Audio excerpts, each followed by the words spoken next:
Sarah Martinez had been called many things in her 23 years of life. Clumsy, slow. The words followed her like shadows through school hallways, workplace corridors, and even family gatherings. What nobody knew was that behind her deliberate movements and careful speech lay a secret she'd carried since childhood, a medical condition that made every day a battle against her own body.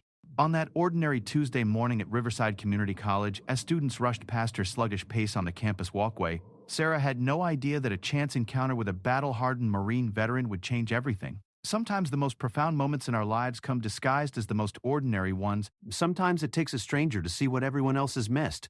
And sometimes being too slow is exactly what makes you a hero. This is the story of how one woman's perceived weakness became her greatest strength, and how a simple medical bracelet would reveal a truth that transformed not just her life, but the lives of everyone around her. Sarah Martinez pulled her cardigan tighter around her shoulders as she walked across the Riverside Community College campus. Her steps were measured and deliberate, each one carefully planned to maintain her balance. Students streamed past her on both sides, their conversations mixing into a blur of excitement about weekend plans, upcoming exams, and social drama that seemed to belong to a world Sarah could only observe from the outside. "Move it, slowpoke," called out a voice from behind her. Sarah didn't turn around. She'd learned long ago that acknowledging the comments only invited more of them. Instead, she focused on the rhythm of her breathing, counting each step as her physical therapy instructor had taught her years ago. 1, 2 seconds. 3, 4. Keep the pace steady. Don't rush. Don't fall. The silver medical bracelet on her left wrist caught the morning sunlight as she adjusted her backpack. The engraving was simple. Sarah Martinez, type 1 diabetes, emergency contact. Most people never noticed it. And those who did assumed it was just another piece of jewelry. The bracelet held the key to understanding everything about Sarah's careful movements, her measured pace, and her seemingly sluggish responses to the world around her. Sarah had been diagnosed with type 1 diabetes when she was 7 years old. What most people didn't understand about her condition was how it affected every aspect of her daily life. Blood sugar fluctuations could make her dizzy, disoriented, or slow to respond. The medication she took to manage her condition sometimes left her feeling foggy and tired. Her careful movements weren't laziness. They were survival instincts learned through years of managing a body that could betray her at any moment. In elementary school, teachers had labeled her as having learning difficulties. "Sarah seems to have trouble keeping up with the other children," they would tell her mother during parent conferences. "Perhaps we should consider special education classes." Her mother, Maria Martinez, fought tirelessly against these assumptions, knowing her daughter was intelligent but struggling to make others see past the symptoms of her medical condition. Teenagers can be cruel, and Sarah's careful pace and occasional confusion during low blood sugar episodes made her an easy target. Slow Sarah became her nickname. Whispered in hallways and shouted across playgrounds. She learned to eat lunch alone, to avoid group projects where her deliberate pace would frustrate her classmates, and to accept that she would always be on the outside looking in. High school brought its own challenges. While her peers were learning to drive, dating, and planning for college, Sarah was focused on managing her condition well enough to function in daily life. She'd had several serious episodes where her blood sugar dropped dangerously low, leaving her disoriented and unable to communicate clearly. Each incident reinforced the perception that she was somehow different or slow. College was supposed to be a fresh start. Riverside Community College was small enough that Sarah thought she might blend in, anonymous among students focused on their own academic goals. She'd chosen to study early childhood education, drawn to working with young children who might not judge her the way older kids had. But even here, in a place where she'd hoped to find acceptance, the old patterns followed her. Her classmates in the education program were friendly but distant. During group discussions, Sarah's responses came slowly as she processed information through the fog of fluctuating blood sugar levels. Her professors were patient but clearly frustrated when she needed extra time to complete tasks or when she had to step out of class to check her blood sugar and adjust her medication. Sarah works hard, but she might want to consider whether this field is right for her, Professor Williams had said during her mid-semester evaluation. Working with children requires quick thinking and fast responses. I'm not sure she has the reflexes needed for this profession. The words stung because they echoed every doubt Sarah had about herself. Maybe everyone was right. Maybe she was too slow for this world. Maybe she should accept a quieter, more isolated life where her limitations wouldn't disappoint anyone. But Sarah had something that her critics couldn't see. Beneath her careful exterior was a fierce determination forged by years of fighting her own body. Every morning she woke up and chose to face a world that would challenge her in ways others couldn't imagine. She calculated insulin doses, monitored her blood sugar, managed her diet, and pushed through fatigue and confusion that would stop many people in their tracks. Her mother had taught her early that diabetes wasn't an excuse, it was an explanation. "You work twice as hard as everyone else just to appear normal," Maria would tell her. That doesn't make you weak. That makes you stronger than they could ever understand. Sarah carried that strength quietly, never speaking about her condition unless absolutely necessary. The medical bracelet was her silent guardian, a small piece of metal that held crucial information for emergencies. But to everyone else, she remained slow Sarah, the girl who couldn't keep up with the pace of normal life. As she approached the student center that Tuesday morning, Sarah felt the familiar fatigue settling into her bones. Her blood sugar had been running high overnight, and she'd had to adjust her insulin dose twice already. The stress of maintaining her careful balance while appearing normal to the outside world was exhausting. She found her usual spot on a bench near the main walkway, a place where she could rest without drawing attention to herself. Students continued to flow past her like a river around a stone, each absorbed in their own urgent missions. Sarah pulled out her blood glucose meter discreetly, checking her levels before her next class. The reading was higher than she'd like, but not dangerous. She made a mental note to adjust her lunch accordingly, and tucked the meter back into her bag. As she prepared to stand and continue to her next class, she noticed a man approaching from across the courtyard. Unlike the rushing students around him, he moved with purpose but not urgency, his posture straight and alert. There was something different about him, a quality of attention that set him apart from the casual observers around them. As he drew closer, Sarah noticed the way his eyes took in details, the way he carried himself with confidence earned rather than assumed. She had no way of knowing that this chance encounter would change everything about how she saw herself and how others saw her.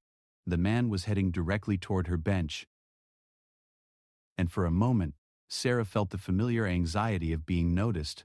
Would he see what everyone else saw? A slow, awkward girl taking up space? Would he make some comment about her sitting while others rushed by? She began to gather her things, preparing to give up her spot and continue the careful navigation of another day. But as their eyes met across the diminishing distance, Sarah saw something she rarely encountered in the gaze of strangers.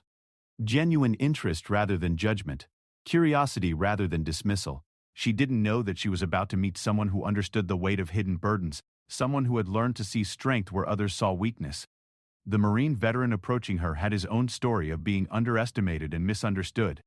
He'd spent years learning to read people and situations with the kind of precision that kept soldiers alive in dangerous places. And something about the young woman on the bench had caught his attention in a way that would prove life-changing for both of them. Marcus Thompson had survived 3 tours in Afghanistan and 2 in Iraq, but nothing had prepared him for the challenge of adjusting to civilian life.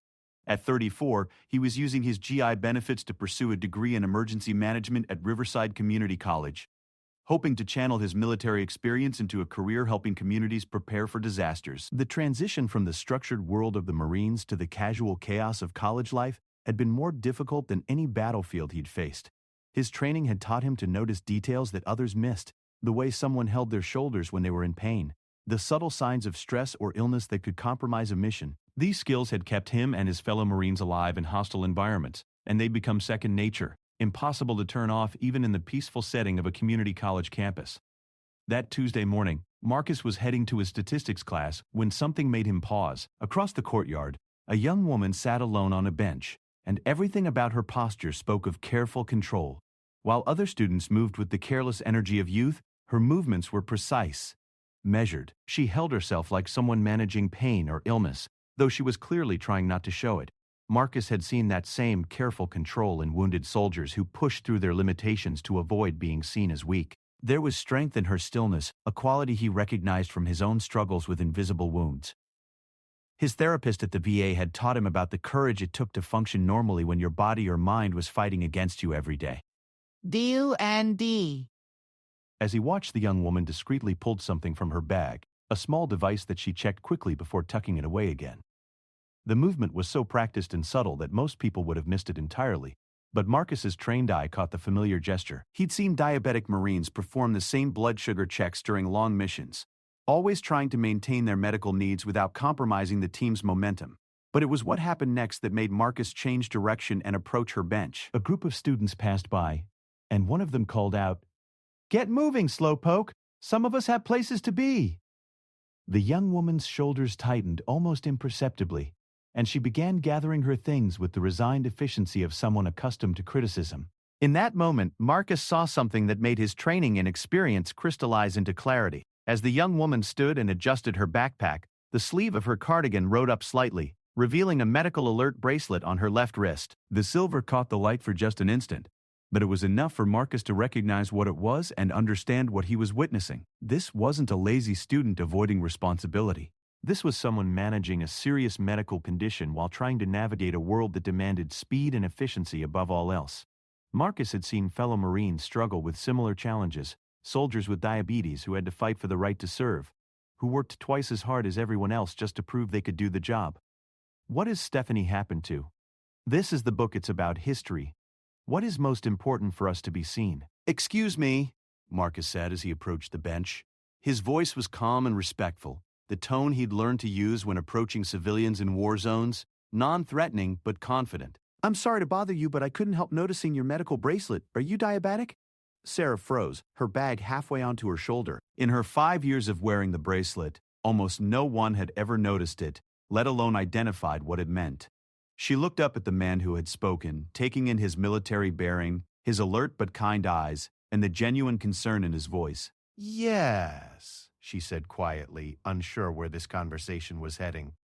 She'd learned to be cautious about discussing her condition.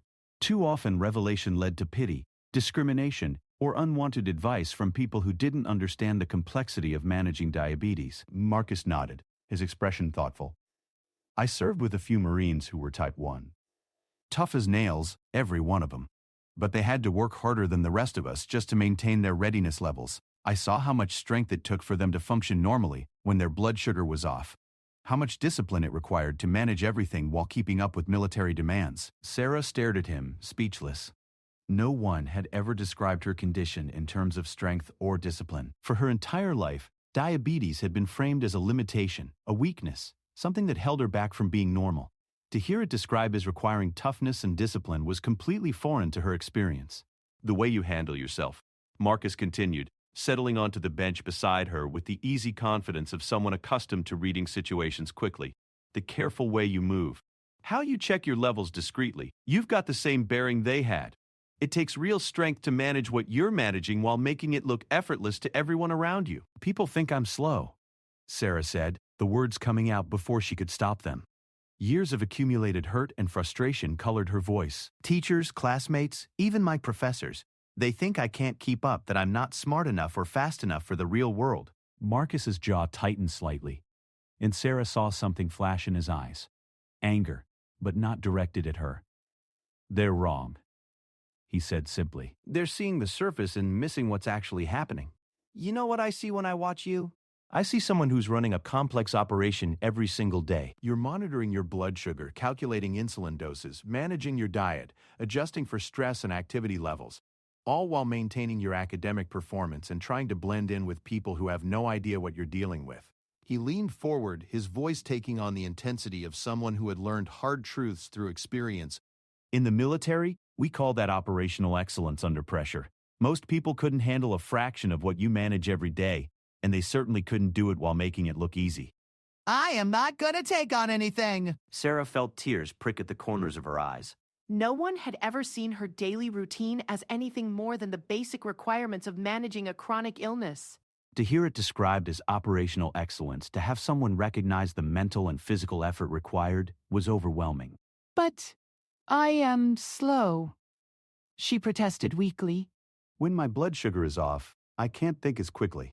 Sometimes I get confused or need extra time to process things. That's not strength, that's limitation." Marcus shook his head. "Let me tell you about a Marine named Danny Rodriguez. Type 1 diabetic, one of the best soldiers I ever served with. During a night mission in Afghanistan, his blood sugar crashed hard. He was disoriented, shaking, could barely communicate clearly. But you know what he did? He still managed to provide covering fire for our unit while dealing with a potentially life-threatening medical emergency. He saved 3 lives that night while fighting his own body." He looked directly at Sarah, his voice serious but warm. "That's not limitation. That's functioning at a high level under extreme circumstances. Every time you push through brain fog or fatigue to complete your coursework, every time you manage a low blood sugar episode while staying focused on your responsibilities, you're doing something most people couldn't handle. Sarah absorbed his words, feeling something shift inside her understanding of herself. For so long she'd measured her worth against the apparent ease with which others navigated life, never considering that their navigation was inherently easier because they weren't simultaneously managing a complex medical condition. "I want to be a teacher," she said quietly, "but everyone thinks I'm too slow, that I won't be able to handle emergencies or keep up with children." Marcus smiled, and Sarah saw genuine warmth in his expression. "You want to know what makes a great emergency responder? It's not speed, it's calm assessment and methodical action. I've seen fast people make deadly mistakes under pressure, and I've seen deliberate people save lives because they took the time to do things right." He gestured toward her medical bracelet. "You've been managing medical emergencies your entire life. You know how to assess a situation, identify problems, and take appropriate action under stress. Those are exactly the skills that make great teachers and first responders." As they sat together on that bench, Sarah began to see herself through completely different eyes. The careful pace that others criticized was actually methodical precision. The deliberate way she approached tasks wasn't slowness, it was thoroughness born from necessity. Whoa, whoa. The quiet way she managed her condition wasn't withdrawal. It was professional competence in a field most people knew nothing about. Marcus pulled out his phone and showed her a contact card. "I'm starting a support group for people with invisible challenges, veterans with PTSD, students with chronic illnesses, anyone who's dealing with something others can't see. We meet Thursday evenings at the community center. You might find it helpful to connect with people who understand what you're going through." Sarah took the card, feeling something she hadn't experienced in years. Hope, not the desperate hope of wishing her condition would disappear, but the realistic hope of finding a place where her challenges were understood and her strengths were recognized. "Why did you notice my bracelet when no one else ever has?" she asked as they prepared to head to their respective classes. Marcus stood up, shouldering his own backpack with military precision. "Because I learned to look for the people who are fighting battles nobody else can see. In my experience, those are often the strongest people in any room. They just don't always know it themselves." Thursday evening found Sarah standing outside the Riverside Community Center, Marcus's card clutched in her hand. She'd walked past the building twice, her courage faltering each time she approached the entrance. The idea of walking into a room full of strangers and discussing her invisible struggles felt overwhelming. Even after her conversation with Marcus had opened her eyes to new possibilities. Through the large windows she could see a small group of people arranged in a circle of folding chairs. They looked ordinary, the kind of people she might pass on campus or in the grocery store without a second thought.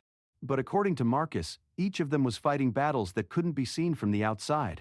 Taking a deep breath, Sarah pushed through the glass doors and followed the signs to Conference Room B.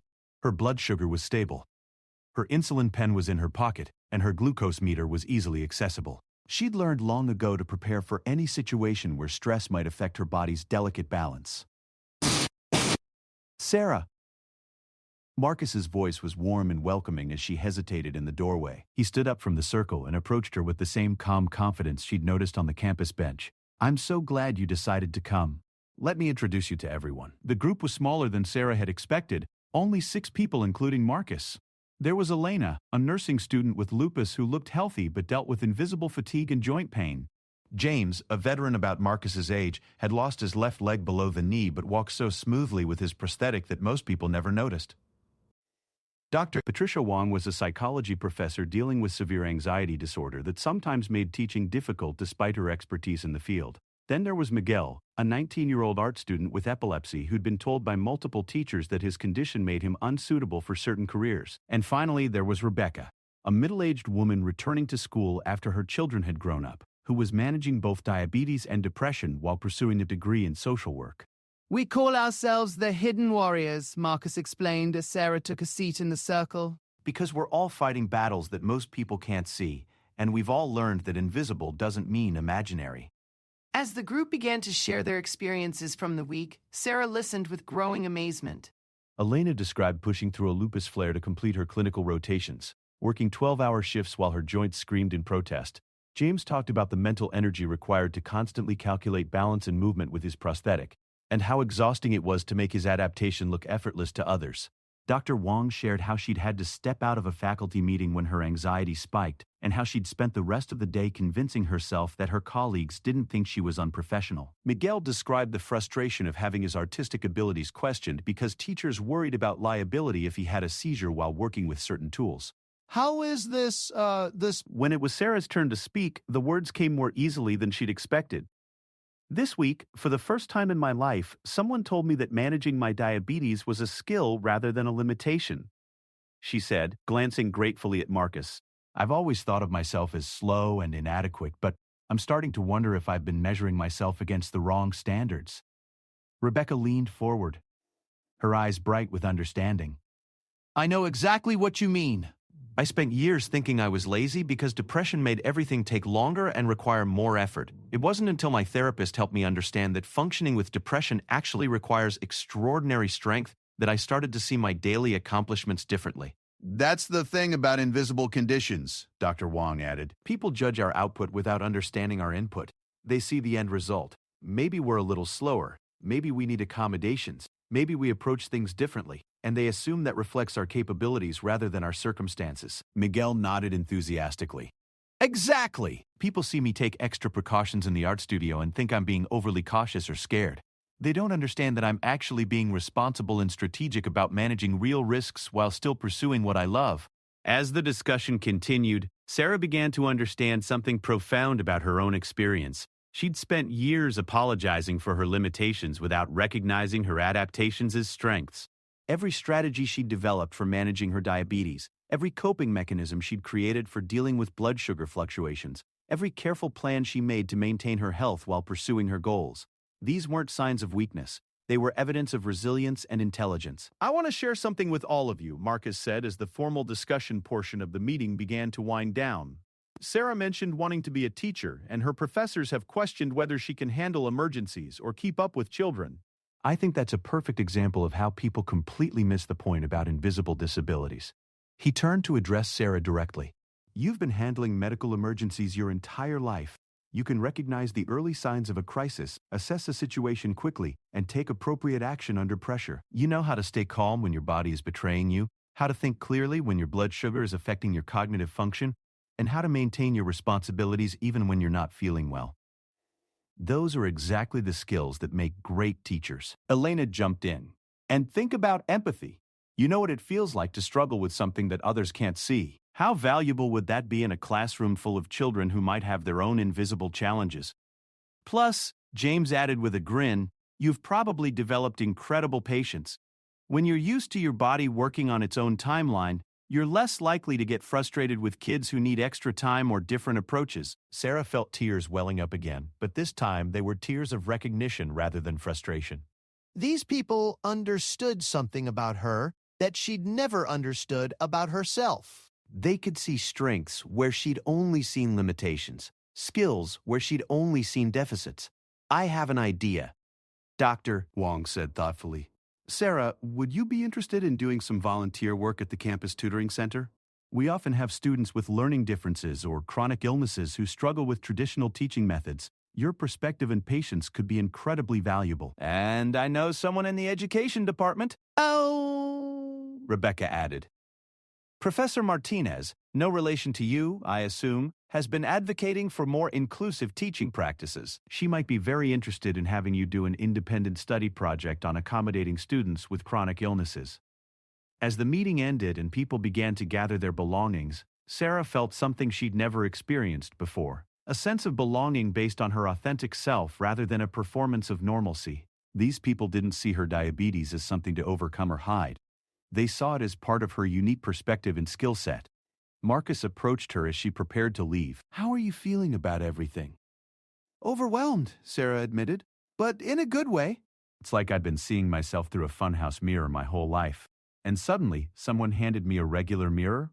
That's exactly right, Marcus said with a smile. And here's the thing. Once you start seeing yourself clearly, other people will too. Confidence isn't about being perfect or fast or normal. It's about knowing your strengths and owning them. As Sarah walked to her car, she pulled out her phone and scrolled through her contacts until she found Professor Williams' email address. For weeks, she'd been meaning to respond to his suggestion that she reconsider her career choice. Tonight, she was finally ready to write that response. "Dear Professor Williams," she typed, her thumbs moving steadily across the screen. "Thank you for your concern about my suitability for the education field. I wanted to address your comments about quick thinking and fast responses. As someone who has been managing a serious chronic illness for 16 years, I have extensive experience in emergency assessment, crisis management, and functioning effectively under pressure. I would welcome the opportunity to discuss how these skills translate to the classroom environment. Additionally, I would like to propose an independent study project focusing on inclusive teaching practices for students with chronic illnesses. I believe this is an underserved area where my personal experience could contribute valuable insights to the field." She paused before adding the final sentence. "I understand that my approach may appear different from that of other students, but I hope you'll consider that difference might be exactly what the field needs." Sarah hit send before she could second-guess herself. As she drove home, she thought about Marcus's words. "Once you start seeing yourself clearly, other people will too." She was ready to start showing the world what she was actually capable of, rather than apologizing for what she couldn't do. The silver medical bracelet caught the light from the street lamps as she gripped the steering wheel. For the first time in her life, she saw it not as a mark of limitation, but as a badge of honor. It represented years of courage, discipline, and strength that most people would never understand. And she was finally ready to claim that strength as her own. Professor Williams stared at his computer screen, reading Sarah's email for the third time. In 15 years of teaching in the education department, he'd never received a response quite like this.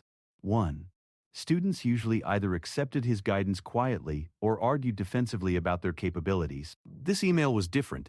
It was confident, articulate, and backed up with specific examples of relevant experience.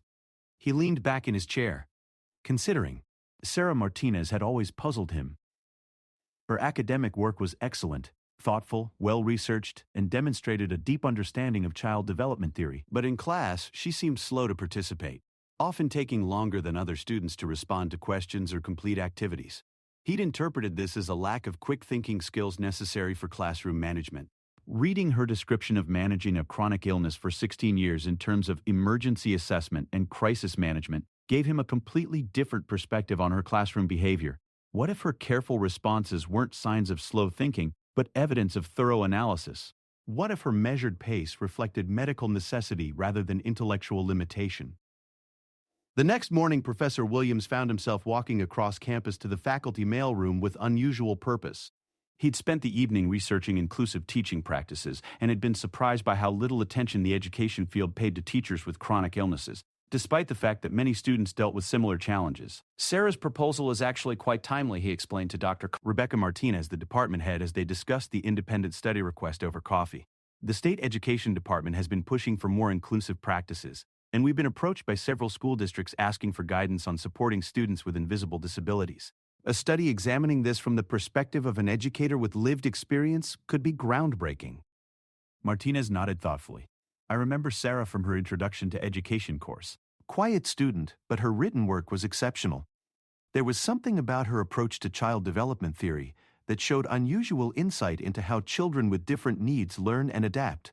"I think I may have misread her classroom demeanor," Professor Williams admitted. "I saw careful consideration as slowness, when it might actually be exactly the kind of thoughtful approach we want in educators." Meanwhile, Sarah was discovering that her new perspective on her own abilities was having unexpected effects in other areas of her life. At the campus tutoring center, where she'd begun volunteering twice a week, she found herself naturally gravitating towards students who seemed overwhelmed or frustrated with traditional learning approaches.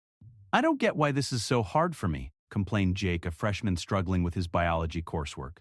"Everyone else seems to understand this stuff immediately, but I have to read everything 3 times and it still doesn't stick." Sarah looked at Jake's notes, recognizing the scattered, frustrated handwriting of someone fighting against their own learning style. Can I ask you something? "Do you have any medical conditions that might affect how you process information?"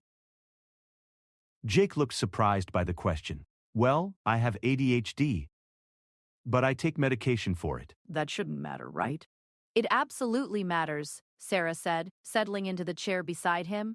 ADHD medication helps, but it doesn't eliminate all the challenges. Your brain processes information differently, which means traditional study methods might not work for you. That's not a deficit. That's just information we need to work with. Book it's about history.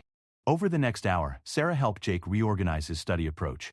Instead of trying to read long passages straight through, They broke the material into smaller chunks. They used color coding to help his brain categorize information, and they built in movement breaks to help him maintain focus. By the end of the session, Jake was not only understanding the biology concepts, but beginning to see patterns he'd missed before. "How did you know to try all that?" Jake asked as they packed up their materials. "Because I have a chronic illness that affects how my brain works sometimes," Sarah said matter-of-factly. "I've had to learn that there's no shame in needing different strategies. There's only shame in not using the strategies that work for you." Word began to spread through the tutoring center about Sarah's success with difficult cases. Students who had been written off as struggling learners began requesting sessions with her specifically. She developed a reputation for being able to identify when learning difficulties were actually symptoms of underlying conditions that hadn't been properly addressed. "Sarah has an intuitive understanding of how to adapt teaching methods for students with different needs," reported Linda Chen, the tutoring center coordinator, to Professor Williams during their monthly meeting. "She's helped more students improve their academic performance in 2 months than some of our tutors manage in a full semester." Professor Williams wasn't entirely surprised. Sarah's independent study project was proving equally impressive. She'd conducted surveys with teachers who had chronic illnesses, interviewed school administrators about accommodation policies, and was developing a comprehensive guide for supporting educators with invisible disabilities. Her research was thorough, her writing was clear, and her recommendations were practical and evidence-based. But it was what happened during the spring semester that truly changed everyone's perspective on Sarah's capabilities. The call came to the education department on a Tuesday morning in March. Roosevelt Elementary School was dealing with a crisis. A 5th-grade student named Emma had been diagnosed with type 1 diabetes, and neither her teacher nor the school nurse felt confident managing her care during the school day. The family was considering homeschooling because they were afraid Emma wouldn't be safe in the regular classroom. "We need someone who understands both education and diabetes management," explained Principal Janet Foster when she called Dr. Martinez. "The family has lost trust in our ability to keep their daughter safe, and honestly, we're not sure we blame them. We don't have anyone on staff who really understands what this child needs." Dr. Family is in danger of coming out of the room. Martinez glanced across her office at Professor Williams, who had been listening to the call on speaker. "Actually," she said slowly, "we might have exactly the right person. We have a student teacher who has been managing type 1 diabetes for most of her life and has been studying inclusive education practices. Would you be willing to meet with her?" That afternoon, Sarah found herself sitting in Principal Foster's office with Emma's parents, Jennifer and David Chen, explaining how diabetes management could be integrated into a normal school day without disrupting Emma's education or social development. "The key is understanding that diabetes management becomes automatic after a while," Sarah explained, her voice calm and confident. "Emma will learn to check her blood sugar and adjust her insulin as naturally as other kids sharpen pencils or ask for bathroom breaks. The teacher just needs to understand what to watch for and how to respond." Jennifer Chen leaned forward, her eyes filled with worry. "But what if her blood sugar drops during a test? What if she gets confused during an emergency drill? What if the other children treat her differently because of her condition?" Sarah smiled, understanding the fears behind every question. "Mrs. Chen, I've been exactly where Emma is. I know what it feels like to worry that your condition will make you different, slower, less capable than other kids. But I also know that with the right support and understanding, having diabetes can actually develop strengths that other children don't have." She spent the next hour walking through specific scenarios, sharing strategies she developed for managing diabetes in academic settings, and helping Emma's parents understand that their daughter's condition didn't have to limit her potential. More importantly, she helped Emma's teacher, Mrs. Rodriguez, see that accommodating a diabetic student was less about medical expertise and more about patience, observation, and flexibility. "I want Emma to see that having diabetes doesn't mean she can't do everything other kids do," Sarah concluded. "But I also want her classmates to understand that some people have invisible challenges, and that's okay. When we handle this right, everyone learns something valuable about differences, accommodation, and support."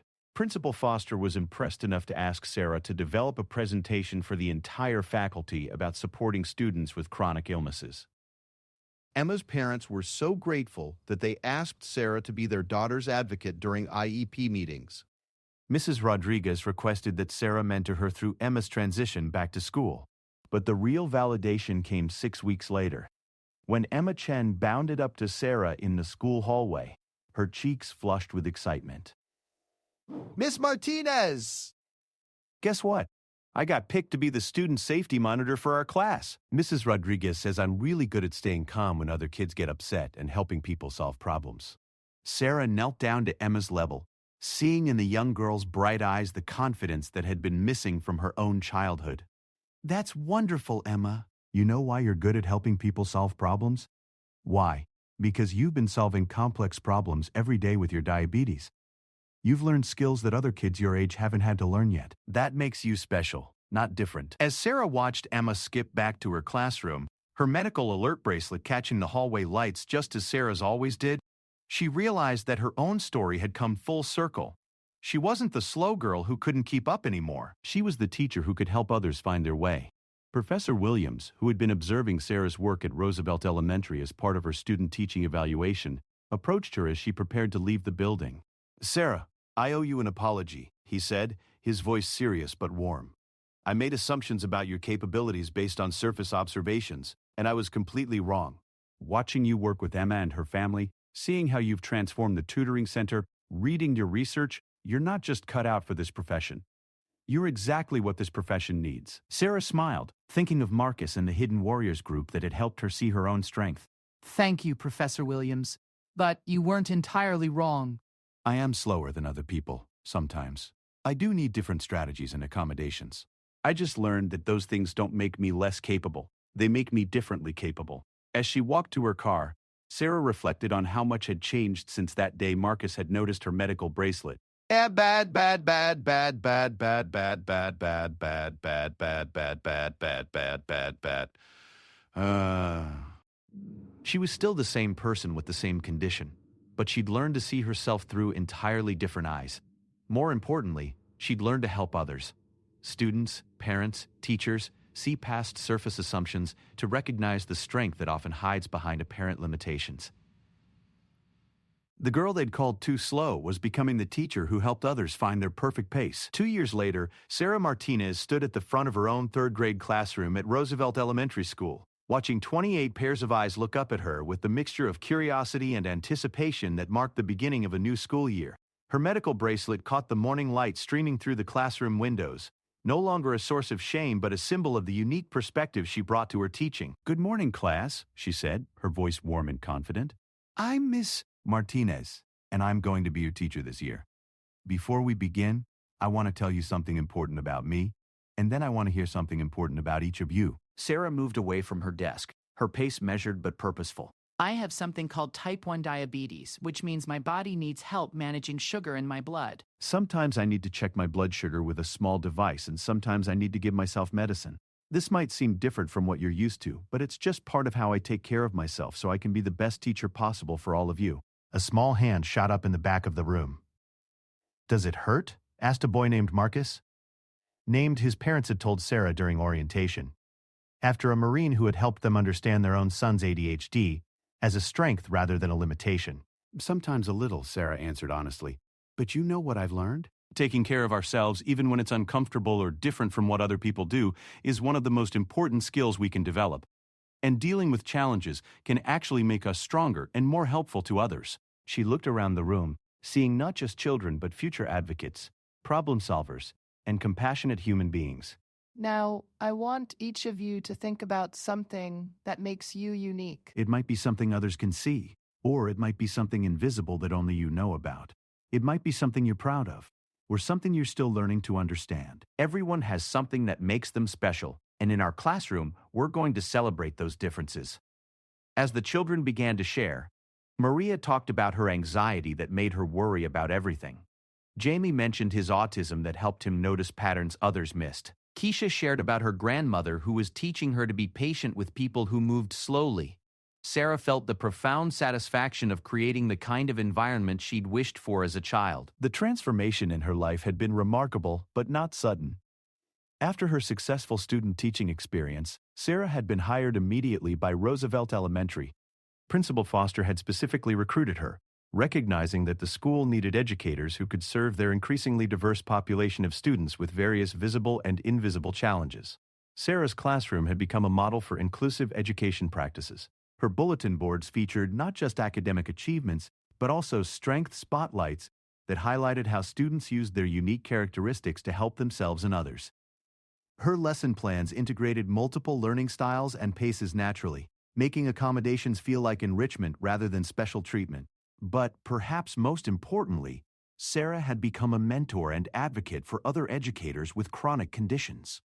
The Hidden Warriors support group had grown from 6 members to over 20, and Sarah had started a professional network for teachers managing invisible disabilities. She consulted with school districts throughout the state, helping them develop policies that supported both students and staff with chronic illnesses. The key insight, she explained to a group of administrators during a workshop that fall, is that accommodation isn't about lowering standards. It's about removing barriers so people can meet high standards using their own optimal strategies. When we accommodate effectively, everyone benefits. Her research on inclusive teaching practices had been published in the Journal of Educational Equity, and she'd been invited to present at the National Education Association conference. But the recognition that meant the most to her came from the students and families whose lives she'd touched. Emma Chen, now a confident 7th grader, still stopped by Sarah's classroom regularly. She'd become a peer mentor for newly diagnosed diabetic students, helping them understand that their condition could be a source of strength rather than limitation. Emma's transformation from a frightened child to an empowered advocate had inspired Sarah's ongoing work with chronically ill students. Martinez showed me that having diabetes doesn't make me weak or slow, Emma had written in a letter to the school board supporting Sarah's nomination for Teacher of the Year. It makes me careful, thoughtful, and good at helping other people solve problems. Now I help other kids understand that being different doesn't mean being less than. On this particular September morning, as Sarah settled her new class into their first day routines, she noticed a small girl in the corner who sat very still, moving carefully and deliberately. The child's sweater sleeves covered her wrists, but Sarah caught a glimpse of something silver when the girl reached for her pencil. During recess, Sarah approached the girl quietly. "Hi, Sophia.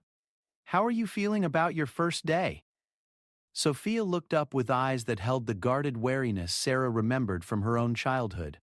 "It's okay," she said softly. "I just have to be careful not to move too fast." "Can I ask why you need to be careful?" Sarah asked gently, settling beside Sophia on the bench where she sat watching other children play.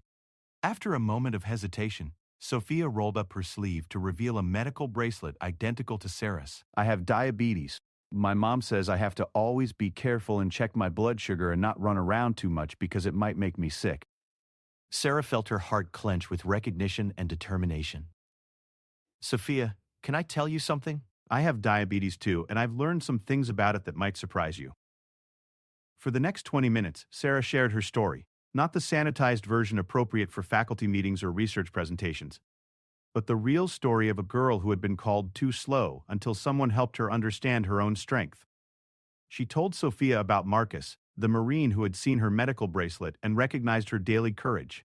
She explained how managing diabetes had taught her skills that made her a better teacher, friend, and person. "But what if I can't keep up?" Sophia asked, voicing the fear that had shadowed Sarah's entire childhood. "What if keeping up isn't the goal?" Sarah replied. "What if the goal is being your best self, using your unique strengths, and helping others along the way?" B.D/sing.D/dash. You know what I've discovered, Sophia? Some of the most important work in the world requires the kind of careful, thoughtful approach that people like us have learned through managing our condition. As they walked back toward the classroom building, Sarah made a decision that would reshape Sophia's school experience, just as Marcus's intervention had reshaped her own life. She would not let this child spend years believing she was inadequate. Instead, she would help Sophia see herself as Sarah had learned to see herself, as someone whose differences were strengths waiting to be recognized. That afternoon, Sarah called Sophia's parents to arrange a meeting. "I want to discuss how we can help Sophia thrive rather than just cope," she explained to Mrs. Peterson. "As someone who has walked this path, I have some insights that might be helpful." The conversation with Sophia's parents lasted 2 hours and covered everything from blood sugar management during school activities to helping Sophia develop confidence in her own capabilities. Sarah shared resources, strategies, and most importantly, a completely different framework for understanding childhood diabetes. "I spent my entire childhood believing I was limited by my condition," Sarah told them. "I want Sophia to grow up knowing she's empowered by the skills she's developing." Managing diabetes teaches patience, discipline, problem-solving, and resilience. Those are superpowers, not limitations. As the school year progressed, Sarah watched Sophia blossom in the same way she'd seen Emma transform years earlier. The careful child who had been afraid to participate became a confident student who helped her classmates understand the importance of taking care of themselves and others. Sophia's measured pace, initially seen as hesitation, revealed itself as thoughtful consideration that often led to insights other children missed. But the real measure of Sarah's success came in December, during the school's winter celebration. As parents and community members gathered in the gymnasium to watch student presentations, Sophia stood confidently at the podium to deliver a speech about hidden heroes. A hidden hero is someone who does brave things that other people can't see, Sophia explained to the audience. Like people who manage medical conditions while still doing everything other people do. My teacher, Ms. Bao Martinez, taught me that having diabetes doesn't make me weak. It makes me a hidden hero because I do extra work every day that other people don't have to do, and I still accomplish everything they accomplish. Sarah sat in the audience with tears streaming down her face, remembering her own childhood presentations where she'd tried desperately to hide her condition rather than claim it as a source of strength. In the front row, Marcus Thompson, now a regular volunteer at the school's emergency preparedness programs, gave her a thumbs up and a knowing smile. After the presentation, Principal Foster approached Sarah with Dr. Martinez from the University Education Department. Sarah, we've been discussing your impact not just on individual students, but on our entire school culture. We'd like to propose something. How would you feel about developing a district-wide training program for teachers on inclusive practices for students with chronic illnesses? As Sarah considered the opportunity to expand her impact even further, she thought about the journey that had brought her to this moment. From the too slow girl who had been told she might not be suitable for teaching, to the educator who was now being asked to train other teachers, the transformation had been complete. But perhaps the most meaningful recognition came as families were leaving the winter celebration. A mother approached Sarah hesitantly, her young son clinging to her hand. Ms. Martinez? I'm sorry to bother you, but I wanted to thank you. My son has been struggling with feeling different because of his ADHD, and Sophia has been such a good friend to him. She told him that everyone has invisible challenges and that makes them special, not weird. You're teaching these children something I never learned until I was an adult. That evening, as Sarah sat in her classroom grading papers and preparing for the next day, she looked at her medical bracelet in the lamplight. The inscription was the same as it had always been. Sarah Martinez, type 1 diabetes, emergency contact. But now she read it differently. It no longer said warning medical limitation. Now it read, evidence of daily courage, specialized expertise in crisis management, and qualification to help others navigate their own challenges. The girl they had called too slow had become the teacher who helped others find their perfect pace. And in learning to see herself clearly, she had taught countless others to recognize their own hidden strength. Marcus had been right that day on the campus bench. Sometimes the strongest people in any room are the ones fighting battles nobody else can see. They just need someone to help them recognize their own power. Sarah was now that someone for the next generation of hidden heroes, ensuring that no child would have to wait as long as she did to understand that their differences weren't limitations. They were superpowers waiting to be claimed.